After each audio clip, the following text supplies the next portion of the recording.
हरे राम राम राम हरे हरे, हरे कृष्ण कृष्ण कृष्ण हरे हरे, हरे राम राम हरे हरे, हरे कृष्ण कृष्ण कृष्ण हरे हरे, हरे राम राम हरे हरे। श्रीमद् भगवत गीता यथारूप की जय। हरे कृष्ण। अध्याय 2 गीता का सार। श्लोक नंबर 50। बुद्धि युक्तो जहातिह उभे सुकृत दुष्कृते तस्माद्योगाय युज्यस्य योगः कर्मसु कौशलम्। भक्ति में संलग्न मनुष्य इस जीवन में ही अच्छे तथा बुरे कार्यों से अपने को मुक्त कर लेता है। अतः योग के लिए प्रयत्न करो, क्योंकि सारा कार्य कौशल यही है। हरे कृष्णा। तात्पर्य जगत गुरु श्रील प्रभुपाद जी महाराज की जय, गुरु महाराज की जय। जीवात्मा अनादिकाल से अपने अच्छे तथा बुरे कर्म के फलों को संचित करता रहा है। फलतः वह निरंतर अपने स्वरूप से अनभिज्ञ बना रहा है। इस अज्ञान को भगवत गीता के उपदेश से दूर किया जा सकता है। यह हमें पूर्ण रूप से भगवान श्री कृष्ण की शरण में जाने तथा जन्म जन्मांतर कर्म फल की श्रृंखला का शिकार बनने से मुक्त होने का उपदेश देती है। अतः अर्जुन को कृष्ण भावनामृत में कार्य करने के लिए कहा गया है, क्योंकि कर्म फल के शुद्ध होने की यही प्रक्रिया है। कर्मजं बुद्धि युक्ता ही फलम त्यक्त्वा मनीषिणः जन्म बंध विनुर्मुक्ता पदम गच्छन्त्य नाम यम। इस तरह भगवत भक्ति में लगे रहकर बड़े बड़े ऋषि मुनि अथवा भक्तगण अपने आप को इस भौतिक संसार के कर्म फलों से मुक्त कर लेते हैं। इस प्रकार वे जन्म मृत्यु के चक्र से छूट जाते हैं और भगवान के पास जाकर उस अवस्था को प्राप्त करते हैं जो समस्त दुखों से परे है। तात्पर्य जगत गुरु श्रील प्रभुपाद जी महाराज की जय, गुरु महाराज की जय। मुक्त जीवों का संबंध उस स्थान से होता है जहाँ भौतिक कष्ट नहीं होते। भागवतम में 10.14.58 में कहा गया है,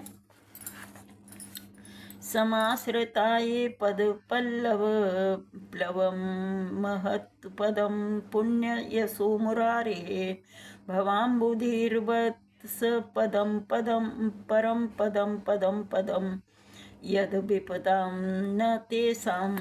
जिसने उन भगवान श्री कृष्ण के चरण कमल रूपी नाव को ग्रहण कर लिया है, जो दृश्य जगत के आश्रय हैं और मुकुंद नाम से विख्यात हैं, अर्थात मुक्ति के दाता हैं, उसके लिए यह भवसागर गोखुर में समाये जल के समान है। उसका लक्ष्य परम पदम है, अर्थात वह स्थान जहाँ भौतिक कष्ट नहीं है, या कि वैकुंठ है।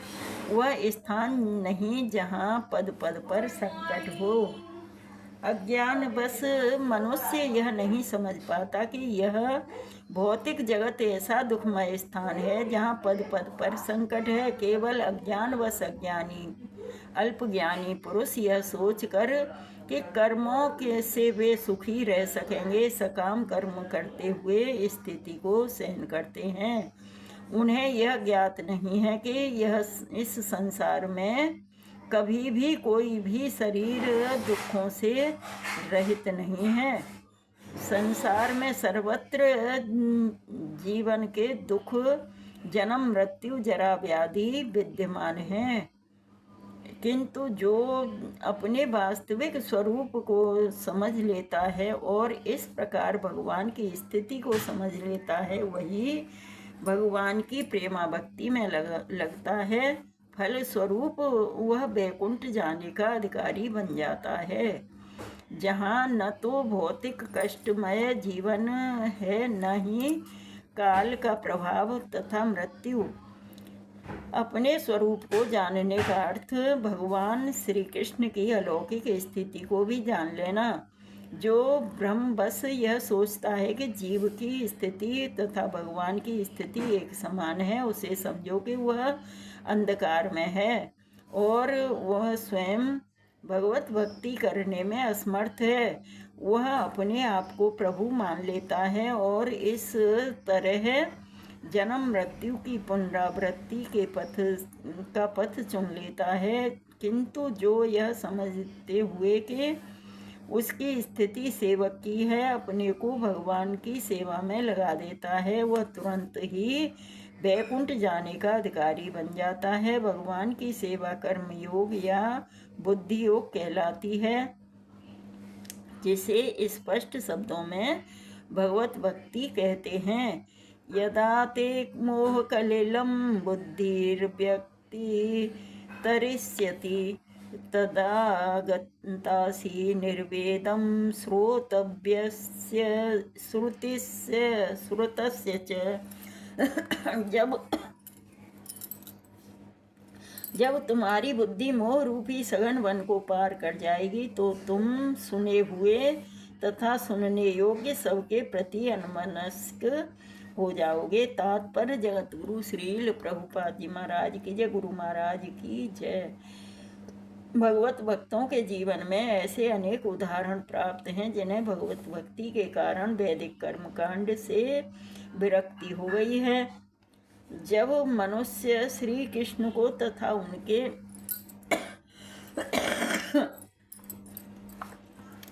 उनके साथ अपने संबंध को वास्तविक रूप में समझ लेता है तो वह सकाम कर्मों के अनुष्ठानों के प्रति पूर्णतया अनमनस्क हो जाता है, भले ही वह अनुभवी ब्राह्मण क्यों न हो।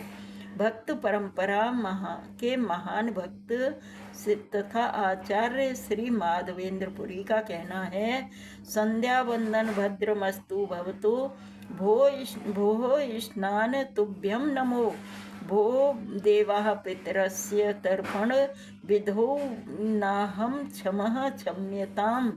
यत्र क्वापि निसंध्य यादव कुलोत्तमस्य कंसद्विषः स्मारं घनम मघम हरामी तदलम मन्ये कि मन्ये न मे।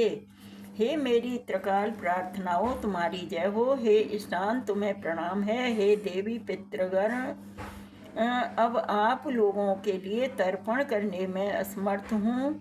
अब तो मैं जहाँ भी बैठता हूँ यादव कुलवंशी कंस के हंता श्री कृष्ण का ही स्मरण करता हूँ और इस तरह मैं अपने पापमय बंधन से मुक्त हो सकता हूँ। मैं सोचता हूँ कि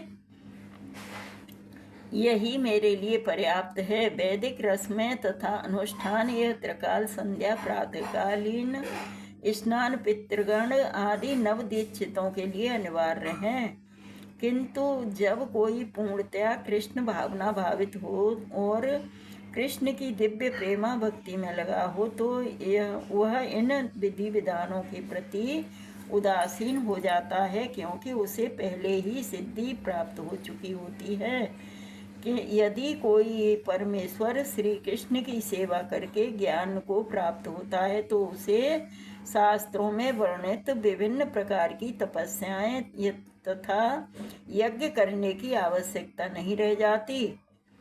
इसी प्रकार जो यह नहीं समझता कि वेदों का उद्देश्य श्री कृष्ण तक पहुंचना है और अपने आप को अनुष्ठान आदि में व्यस्त रखता है, वह केवल अपना समय नष्ट करता है। कृष्ण भावना भावित व्यक्ति शब्द ब्रह्म की सीमा या वेदों तथा उपनिषदों की परिधि को भी लांघ जाते हैं। हरे कृष्ण कृष्ण कृष्ण हरे हरे, हरे राम राम राम हरे हरे। तो हमें ये अधिकतर जैसे हम करते हैं कि वो हरे कृष्णा।